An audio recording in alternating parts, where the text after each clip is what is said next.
I am Groot. I am Groot. I am Groot. No!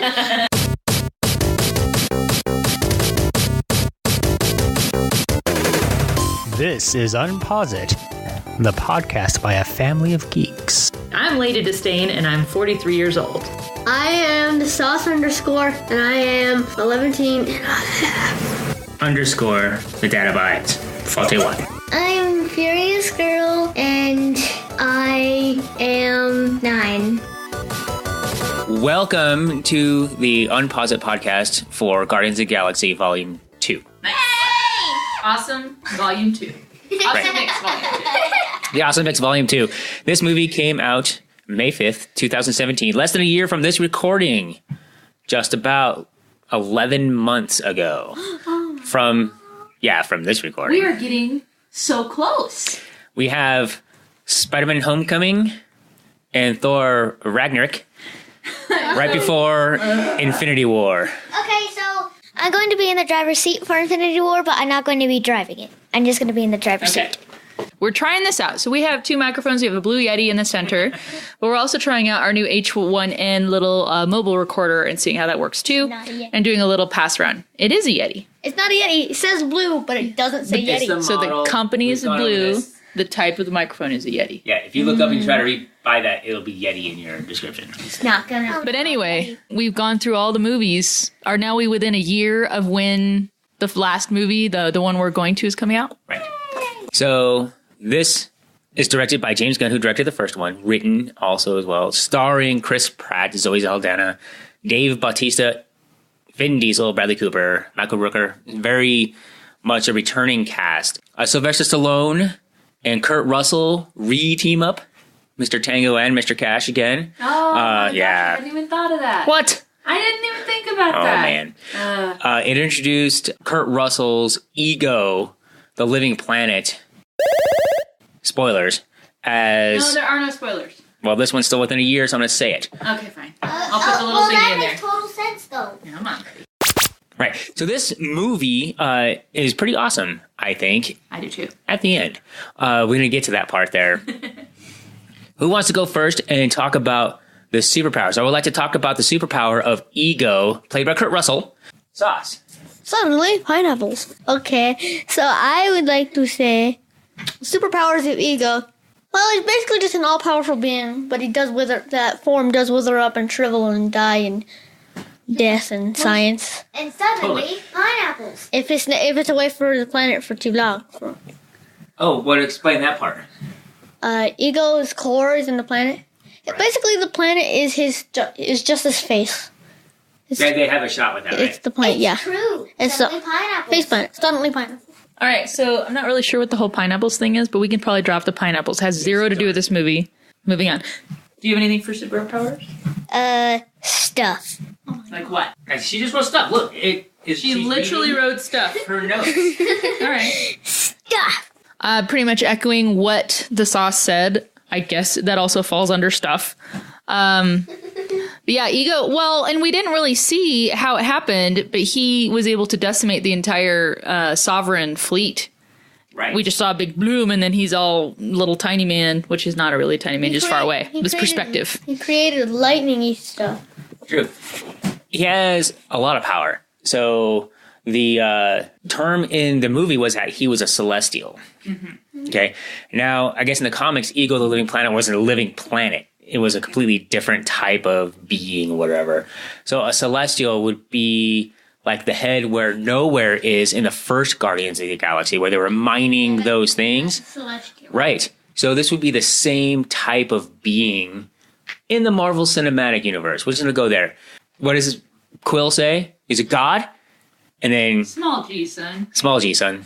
Yeah, so If I'm on days, if I'm feeling as humble as Drax on some days or something like that. yeah, there's a lot of good lines. We're going to get to good lines here in a second, but I wanted to talk about Ego and the superpowers of him to start, because he is on our UnpauseIt unofficial top 10 villain list, currently holding the third spot.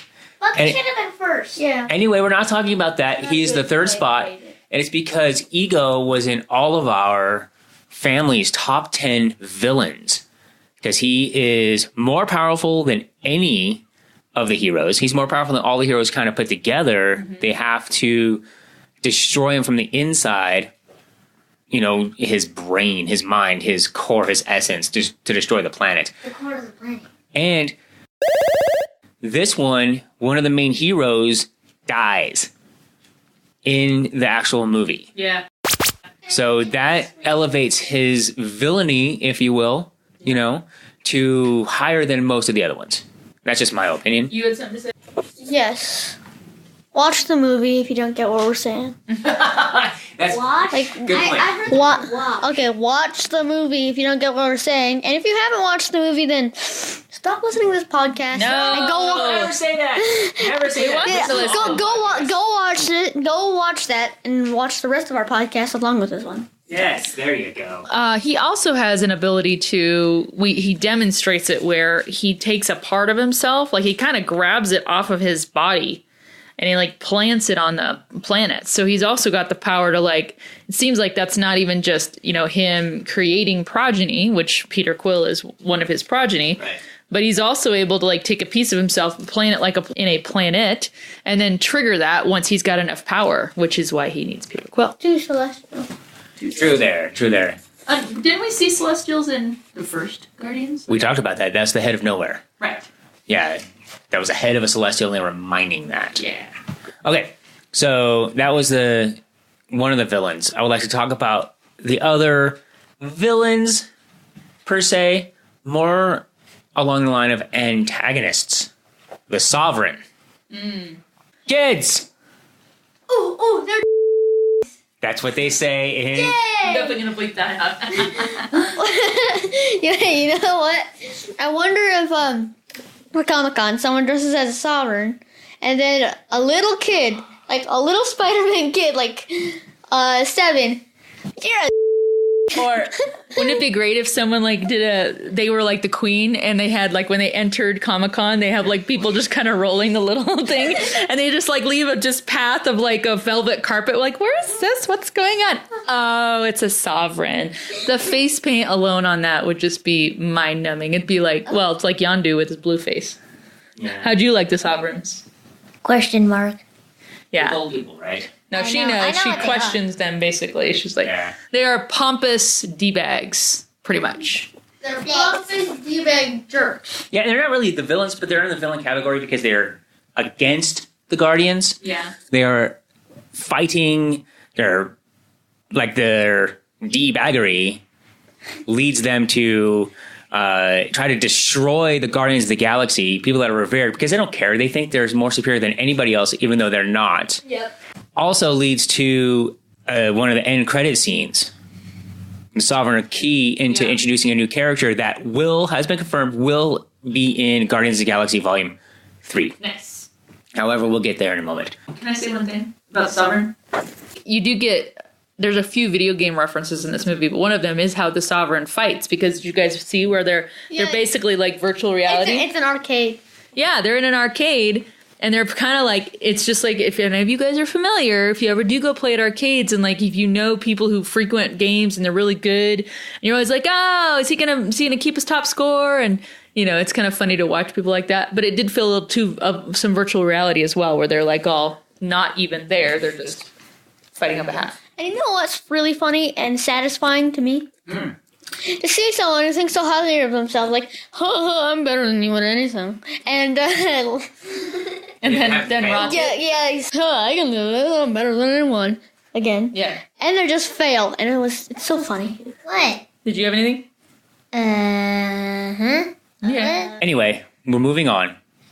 Moving on. Moving on. Back it up. Back it up. Back it up. Back it up. Happens always finds out, bro. That's the wrong movie. Sorry, prior podcast. Right. So we're going to go into some of the battle and fight scenes on this. It started out with a huge battle scene and a musical number in the vein of the first one. It felt a little, but it gave us Baby Groot, right? And then there was the Sovereign chase and the very end battle scene. There really wasn't a lot of fighting in this one. What am I missing? Ravagers in Rocket's trap. That's a big fight. Oh, the Ravager's rocket trap. Yeah. Yeah, I do have that there. rocket booby trap is what I had. That's true. So yeah, but there wasn't a lot of major fighting in this one. It was a good character story, and I think that's where some people are like, it's not as good as the first one, which had a lot of action, almost nonstop. And this had a lot of character development between Quill and Ego. Needed it. Set up for a really good ending, in my opinion. Anybody have anything to say about the battling specifically? Like any specific battle? Yes. Peter Quill has a messed up dad. Right. Yeah. That was during the battle scene. Okay, King Cobra versus the giant sea monkey. That's the opening thing, and it has, Right. I don't even know which one is different, King Cobra or giant sea monkey. What? I don't know which one, Is the too. one from the other dimension. The Cobra is the car that they were driving in the flashback part, because that whole scene encompasses that. Oh. Ah. So you're talking about, that's what it's named on the Blu-ray. That chapter is named that. I know. It's like, Ah. I didn't even realize it was called King Cobra. Right, and the flashback to that, the Kurt Russell, someone said that wasn't Kurt Russell, that was just an actor who looked exactly like him Wow. instead of being Kurt Russell. Really? Yeah. He's got a lot more dimples than Kurt Russell ever did. That's pretty crazy. I mean, I suppose I don't know for sure. I was just trying to find something out that we can figure that out. But everyone's got a doppelganger. right, so talk about the battle scenes. Anything with the Sovereign, they were remotely piloted because they're too good to do their own dirty work. Right? So, yeah. I liked, I think one of my favorites was, well, two of my favorites. Rocket's Trap.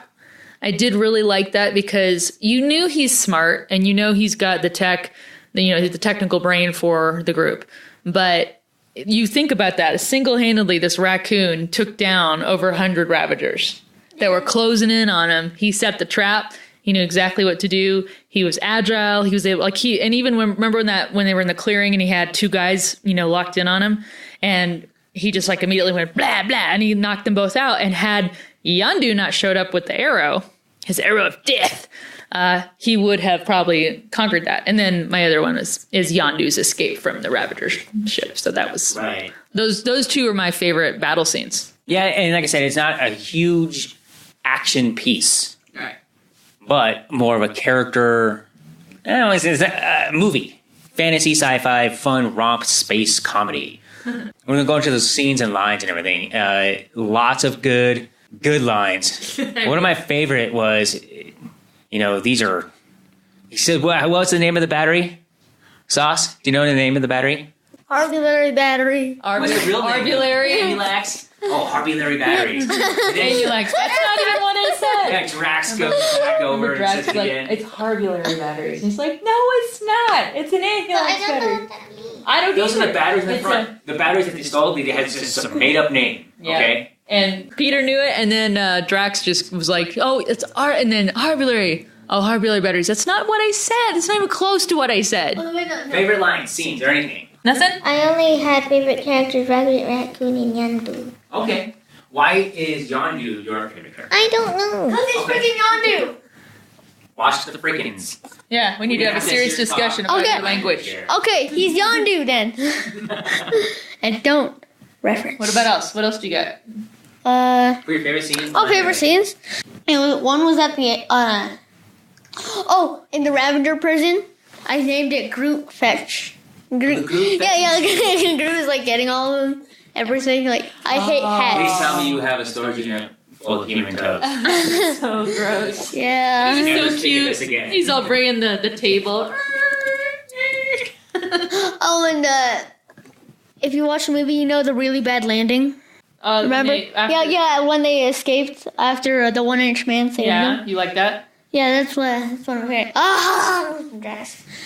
And Pac-Man versus the Rockman. The giant Ego created a giant rock dude to kill Quill. Quill, yeah. And Quill created a giant Pac-Man. That was very funny. And he had said that earlier. She's like, I'm going to make the biggest Pac-Man monument with my powers. It's gonna be some weird beep, yo. I have that written down too. I have actually quotes. I'm going to make some weird. Yep.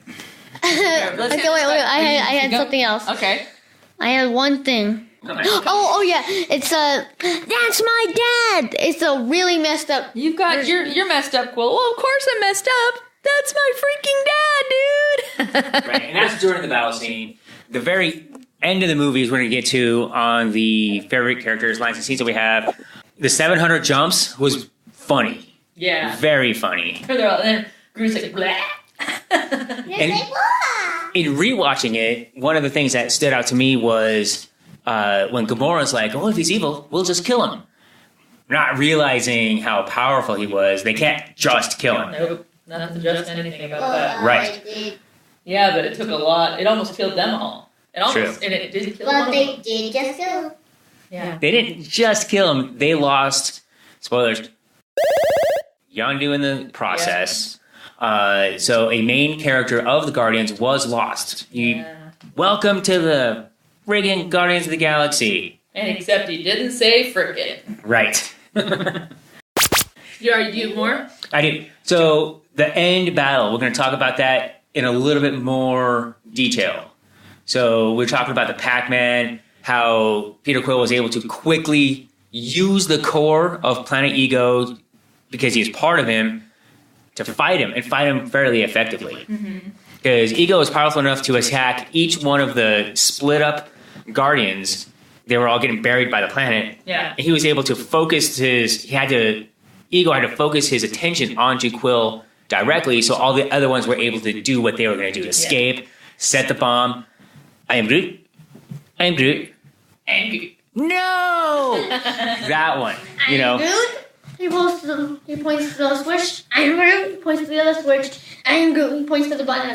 That's not what I said. That was one of the trailers, so it was not. I think that could have been left out of the trailers and been funnier in the movie. But still, every time I see it, I love it. Yeah, it's very funny. Yeah, so it could go either way on that one, really. But Was it spoilers? Yeah. right, it's a Harbulary battery is what that is. So I have a question about that end battle. Besides, like, you think you got problems, that's my freaking dad, right? How he was being used to have the other planets turn into egos, basically. And it's like, I didn't want to put that tumor in my mom. And it was like, instantly Yep. moved his eyes from Quill being snapped controlled. out of it, yeah. Right. That's why he snapped my fingers on that one. Because it was a snap. It was that fast. He's like, what? And then he just started shooting him. Just like, not even thinking about it. I was like, you're going down now. Right. You're an imbecile. And he did go down. Eventually. Yeah. No. Eventually. Because obviously you had to get the core to do that. What did everybody think about some of the new characters in here that were... So is it Mantis? Mantis is the new character you're introduced to with where she is Ego's, pet, I guess, basically. That's an accurate description.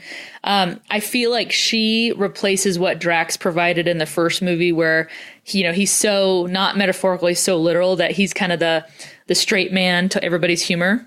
I feel like she's the same way where she adds that newness where like, I do not understand what this means. And so you kind of laugh at her experiencing practical jokes or, or can I pet your dog? And he's like, yeah, go ahead and pet Rocket. So I feel like she kind of replaced what Drax provided in the first movie. So the last battle scene brings it back together. What we're talking about is the last third of the movie is a huge battle against a living planet, a celestial, and the Guardians of the Galaxy are able to do that. So we're going to move on. We love that part. That's what brings it together for us. Are we all done with favorite character scenes and lines? No one else is contributing. I have tons. I cannot believe, particularly that the sauce didn't bring this one up. I have famously huge turds. I was waiting for someone else to bring That was the other one that I forgot. Oh my god. But yeah, that one I couldn't believe because that's like one of the best lines that you immediately laugh at. I love where and some of Drax had some really good lines where he's like, "You Earthers have hang-ups," because he's talking about how his parents would always tell him about Science. what could be considered inappropriate scientific things. Yeah. Taserface was one of the best scenes in there where Rocket just goes in on this guy. It's what strikes fear into anyone that hears it. He's It's like, okay, taser face. And he gets inappropriate there. I love Yondu's revenge, which happens soon after that. Love it. And that music, I thought that kind of got back to the quality of the first movie, where the music tied in and he just starts taking over the whole ship with his arrow. And also, it explains that scene. There was a throwaway line in there. Does anybody have any clones of Quill's music laying around? Why he still has a pristine Walkman from the 80s in space. Because they have technology, he was able to clone that over and over and over again. Oh, that's a good point. So why would he have to go back into nowhere or into the kill in the first one to go get it again? I bet you he just had clones of the tapes. I wonder. Maybe. I don't know. Or maybe he only made a clone, like he had one spare. I could see Quill being the kind of guy who doesn't make a ton of spares. He's like got one backup, and that's on the Ravager ship, and he wasn't going to go back there. Also, it was kind of a funny running gag where, Drax is so not socially apt, and, he keeps telling Mantis she's ugly, and she's like, oh, and he's like, oh, but you should be glad you're ugly. And I like his line, when you're ugly and someone loves you, it's real. It's like, that was pretty profound. Groot getting the fin. I totally agree with you that the Groot fetching stuff. I did again. One of my favorite scenes or moments is when, as soon as Quill finds out his mom, that Ego killed his mom, he's like, oh, it's on. Bam, you're dead. I will kill you right now. But he didn't kill him. Right. This is a throwback to the first movie when Yondu is flying the ship, flying Quill's ship into to take out or try to take out Ego. Hey there, right. Groot and the bomb button. Oh, and this makes me kind of sad because this leads into what is my tear-worthy moment of this movie. When Yondu and Peter are coming down off the ship and Yondu's holding onto his arrow and he's like, you look kind of like Mary Poppins. Was he cool? Yeah, he was cool.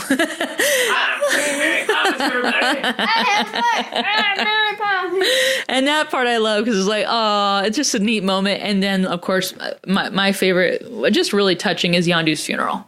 I love where he passes and then the Ravagers show up and they have the whole, whatever they call the flames of Arn, that's... And the colors of something will...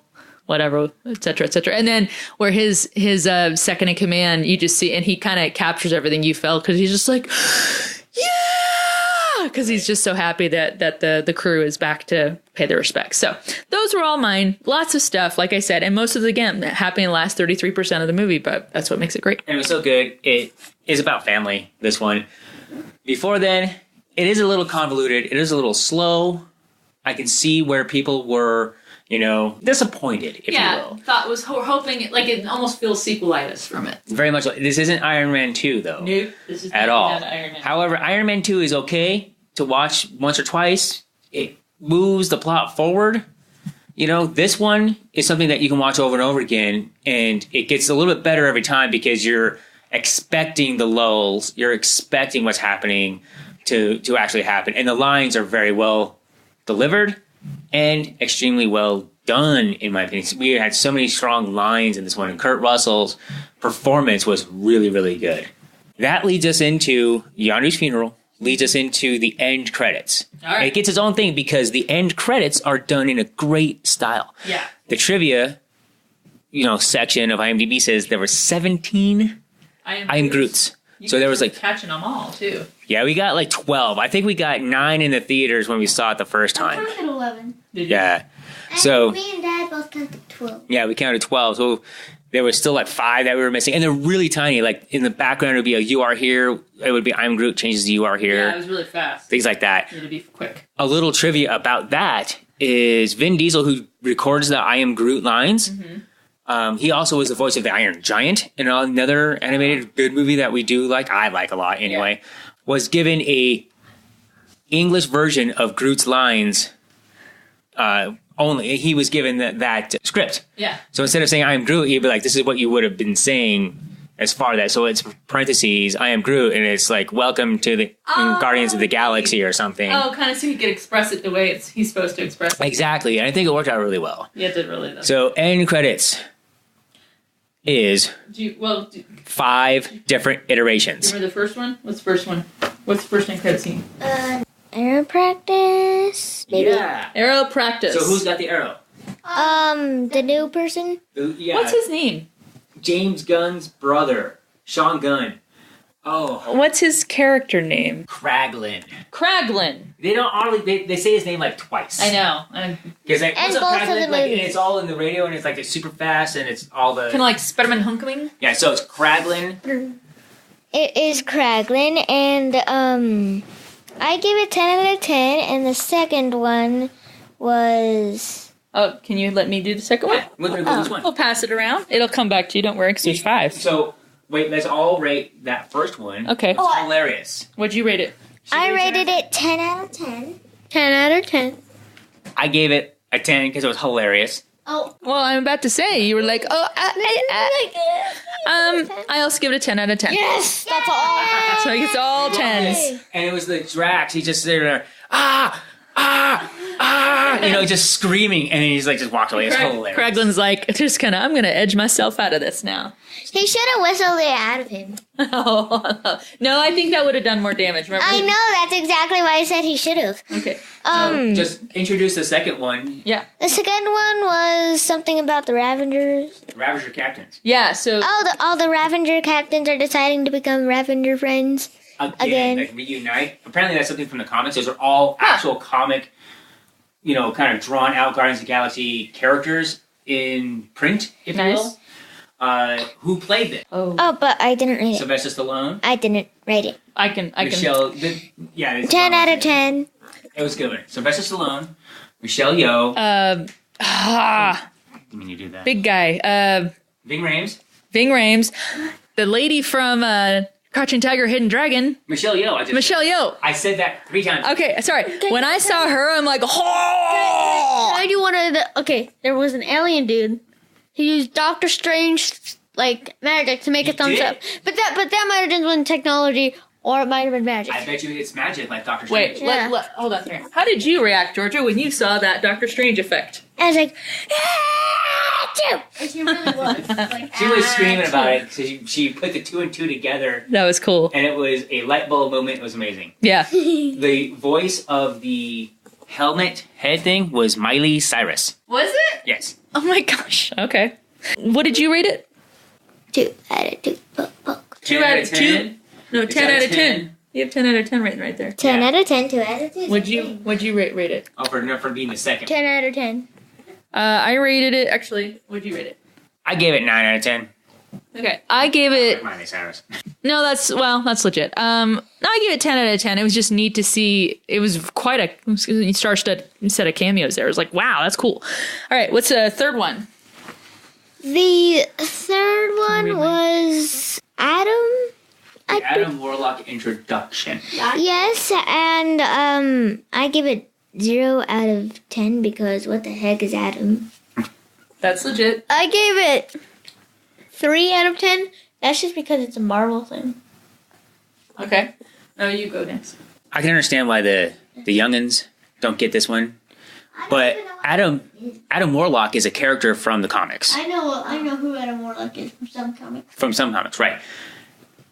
I guess there's one storyline. Not huge comic book readers. I kind of just more like read the stories, which they can be condensed into very small, readable things without the art, and then look at the art at different times.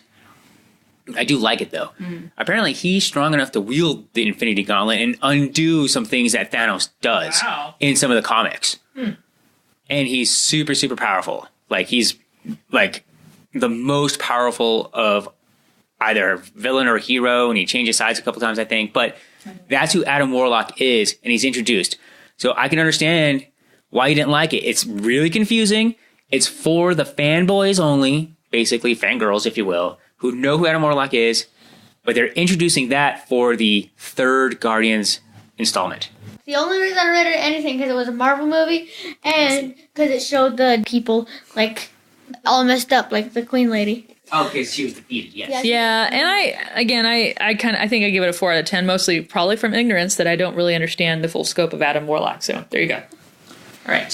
So, about Adam Warlock, I think that he is in Infinity War and tries to help the Earth just If he because. is, they're keeping that quiet. Yeah, they are. Pretty much. We Could have be in They should have said that Captain it Marvel wasn't. thing too. Yeah. Yeah. So we're not hearing much about it, but it's possible. You wanna do Okay, the fourth so one? number 4 This is is the Dad Abides favorite one. Teenager Groot. I give it 7 out of 10 because why is there leaves everywhere? I give it 10 out of 10. What'd you give it? 10 out of 10. 10, 10, 10. What'd you give it? I live this. I don't give this a 10 out of 10. I give this a 0 out of 10 because it's my favorite one.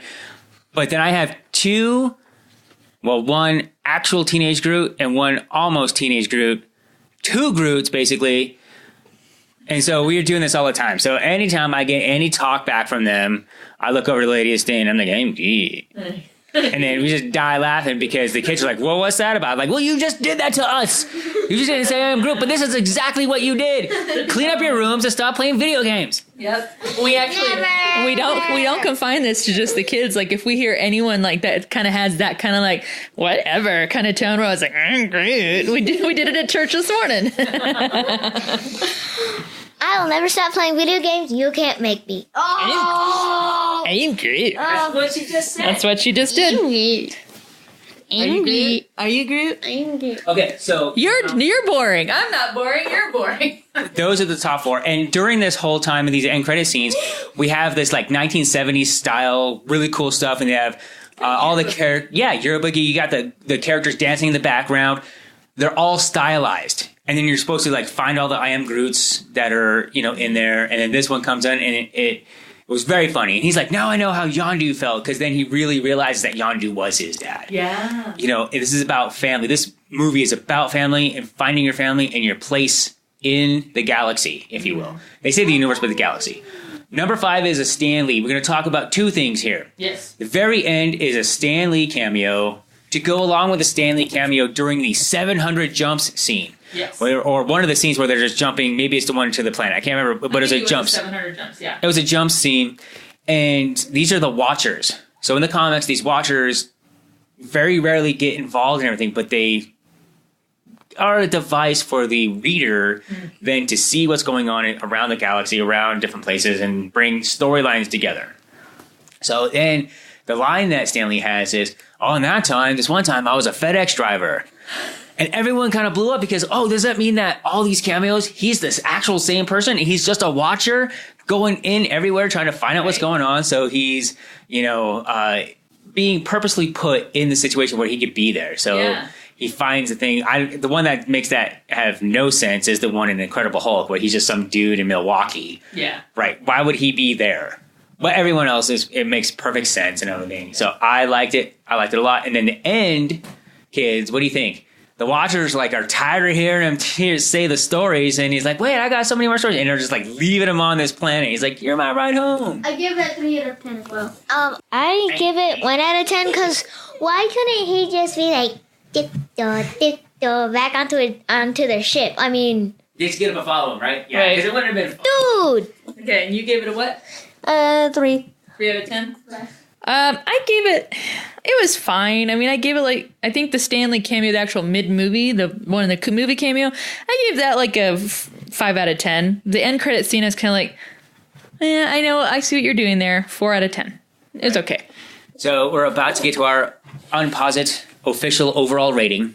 Before we get there, I have one last question for the panel today. Angie. How strong is Gamora? Strength. Strength or ability to beat other people, like combat ability, or just strength. Oh, just talk about it. What do you think? What do you think? Gamora, she and Captain America, they could probably go hand to hand. Captain America would win, of course, but she could hold up for a little while, I bet. What do you mean? We don't know. She was able to jump super high. Yep. She's super strong. I bet she does have a little biotic thing, just a little bit. Well, they talked about that in the previous movie. Her enhancements kept her alive in space a lot longer than normal. Mm-hmm. Do you got anything for Gamora, strength-wise? Question mark? I have no idea. Plus Gamora. another question mark. No, I just don't have any idea. You don't have any idea how strong he is. That's exactly why I have a question mark. Okay. Question mark is her I am Groot. That is truth. No, it's not. That's fine. To be frank, I haven't really thought about this very much. But in watching some of the Infinity War trailers, it's kind of curious to me because you do think of someone who she's probably going to play a rather important role because she was the one person closest to Thanos all these years, survived Thanos, and to hear Nebula talk about their history where no matter all the improvements that, and when I say improvements, the torturous adjustments that Thanos did to her to make her to where she was worthy enough to beat Gamora, and she never did. So Gamora has got some mad skills, and so it will be interesting to see. It seems like she's the most powerful of the Guardians. As far as like being able to do combat, Other than adult Groot, perhaps. yeah. But I wonder. I don't know how strong she is. We have yet to see her really. She fought the Guardians, but Quill kind of held his own. Yeah. But she wasn't trying to kill him. She was just trying to get out of everywhere. Didn't know that it was an Infinity Stone in the first one and things like that. So she was kind of holding back a little bit. I just wonder, Well, Nebula had her. Nebula was choking her to death, and she probably could have finished her right there. Yeah. So she's not invulnerable. No. And Drax could have killed her in the prison scene as well. So she's not invulnerable, but she's got game. True that. She's very skilled. So we're going to go to overall rating now, children. I give this movie 7.5 Harbulary batteries. I was really hoping it'd be famously huge turds, but I understand. It wasn't going to be famously huge turds. That was the second one. Mom, you said it. But I gave it 7.5 because of the middle part. The ending brings it back around together. The opening is okay. The soundtrack had been better music. And who knows? Maybe this is what all they could get as far as from the licenses from the people who own the music.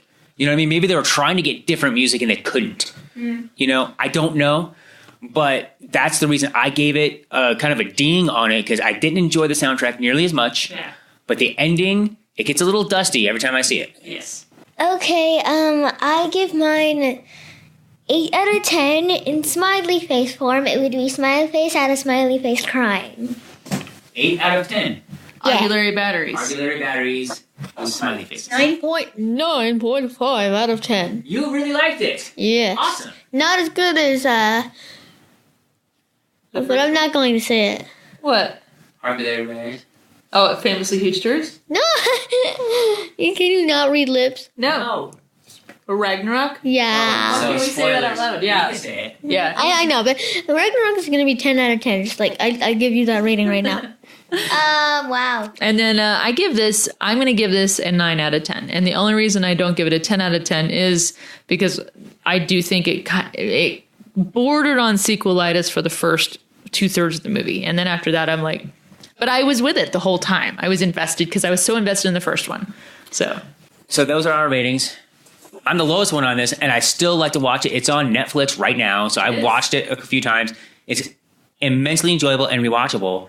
During some of the middle parts, I might be doing some chores, though, cleaning up and things like that while it's on. That it doesn't hold me like, say, Star Wars The Last Jedi. But I really do encourage every parent out there, just watch it, if only to get yourself to that end credit scene where Teen Groot and Peter Quill, because you'll be like, oh my God, this is my life. It's so spot on. See? It's so true. However, I'm not going to dismiss the kids right now for box office. We're going to talk about it real fast. But we need. Oh, we're going to do box office first, then we'll do. That's what I'm going to do to keep you around. It made about $50 million more in the opening weekend than the second one, and then it had a huge drop off in the second weekend. People liked the first one much better than the second one. I think we're in the same category as that one too. Mm-hmm. It was better on subsequent viewings than it was in the initial viewing. So we are going to put this into context because this does lead right into Infinity War, this whole podcast, and this also leads into Infinity War. So this made quite a bit of money opening weekend, made $389 million worldwide, the first, domestically, and made just about $50 million more than the first one. So it was kind of on par. Yeah. It made more at the beginning and then less. The first one made more made less at the beginning and stayed in longer because I think it was a better movie. Yeah, everybody kept going back to see it. Music was great, yeah. Right. It was a soundtrack, things like that. It, the worldwide, it did make like $880 million, $863 million. It made money. It was not a failure. No.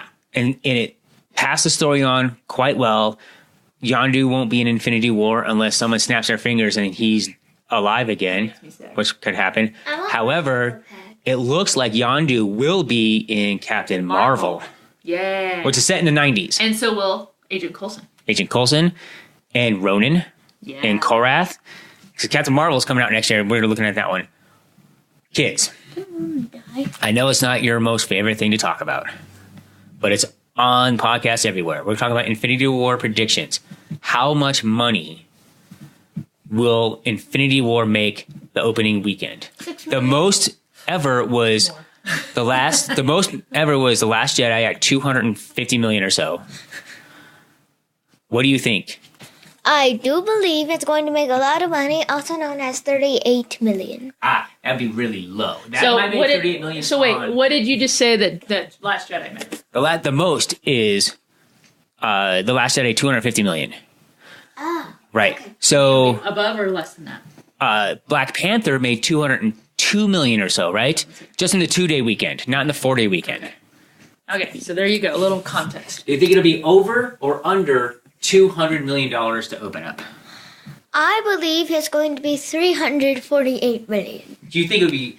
I'm not sure that's possible physically, but okay. So What we about can say you? over 200 for the Okay, for her. 260 million. You think it'll just beat out the Last Jedi? Yeah. Or Force Awakens is what it was. Yeah. I think it's going to beat Last Jedi, and here's why. Well, Last Jedi is... Force Awakens, you mean. Force Awakens has the record. Okay, it's going to beat The Force Awakens, and here's why. Star Wars is a fantastic franchise, and obviously it's trans-generational. It's totally fine.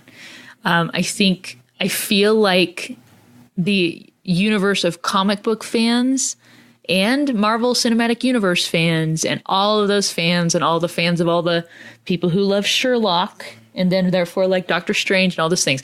I think you're talking a wider swath of people. I also think that they have probably sold an insane amount of tickets already, as we know. As so have we. So I'm gonna put it at $282 million. Wow. Now, will it beat The Force Awakens total, which was $2 billion? Yes. Worldwide. I am willing to plunk down. Worldwide, I Some would money. believe that 2.5 billion. I say it does not beat The Force Awakens, but it does well over $200 million. I think it beats Black Panther in its 2-day opening. Black Panther had a 4-day opening of $240 million. Maybe. It had a holiday or had a longer run. However, this is a unique situation where Black Panther's still in theaters right now. Right. You could go see Black Panther Right now. and then the same day, maybe even same theater, probably not same theater, probably be pushed out to more like, budget theaters here in the area we live in. The same day, right then, go see Black Panther and then go see Infinity War with just a little bit of lunch in between. Yeah. It's very possible. Half-hour screen time, Sauce. Like as many video games as we have. Okay, he's nondescript. I agree. Mooncraft. Also known as Minecraft. On Hypixel and on Realms. That's right. So we got the kids' realms. So now they have their own little realm in which they can play and invite kids up to 11 total. So they're liking that. So and just to tease this out, we will be kicking off the next series of this podcast to talk about video games once we've done Infinity War and wrapped up this lineup. So that's coming soon to this podcast near you. Yay! Goodbye. Hopefully. Is that it? And we're done. Boobily boobily boo. That made me all sad.